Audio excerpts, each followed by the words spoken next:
In 1926, to coincide with the 50th anniversary of the Battle of the Little Bighorn, William A. Graham published the first authoritative book on the battle entitled The Story of the Little Bighorn, Custer's Last Fight. Graham's book was based largely on the voluminous information provided during the 1879 Court of Inquiry into the conduct of Major Reno.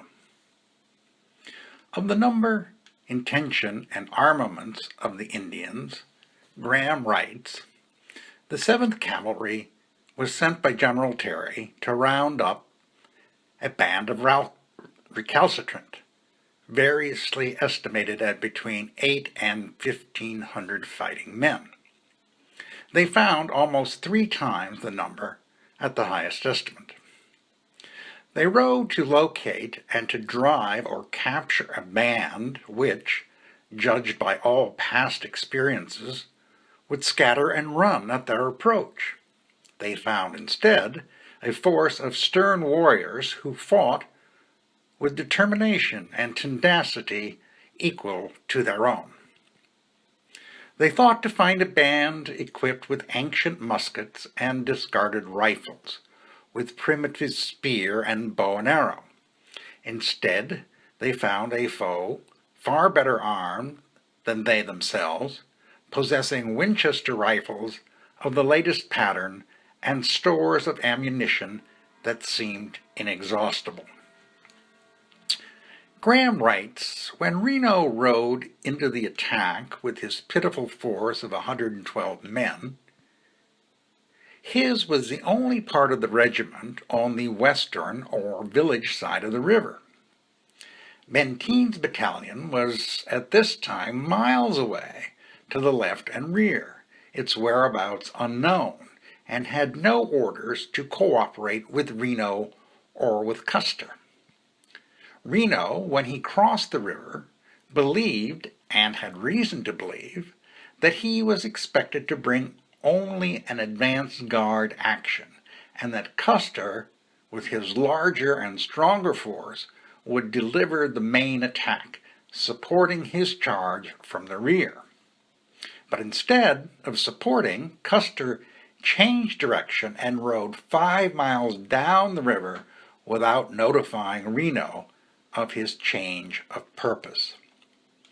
Of Custer's flawed logistics, Graham writes, "The pack train, which with its escort accounted for 130 men, more than 20% of the regiment, and which had in charge all the reserve ammunition, had been left far back on the trail to struggle along the best it might.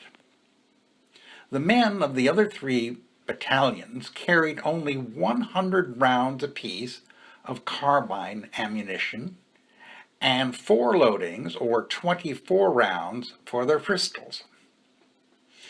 When the fight in the valley began, therefore, not one of the 3 fighting battalions had ammunition sufficient for prolonged combat, nor was within communicating distance of the reserve supply, nor was any of the 4 detachments of the regiment within supporting distance of either of the others."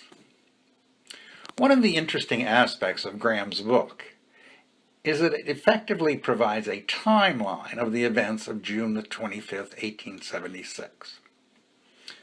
At 12:07 p.m., Custer divides his command. Benteen marches south. At 2:30, Reno crosses the river and commences offensive operations. At 3 o'clock, Reno retreats to the timbers. At 4 o'clock, Reno retreats to the bluffs. At 4 o'clock, Benteen receives the "come quick" order from Custer. At 4:30, Benteen joins Reno. Firing is heard downriver. Captain Weir marches to the sound of the guns. At 5 o'clock, the last of the pack train joins Reno and Benteen. At 6 o'clock, Reno and Benteen join Weir, are engaged by the Sioux. At 7 o'clock, Reno and Benteen complete a fighting withdrawal and take up the command's original defensive positions.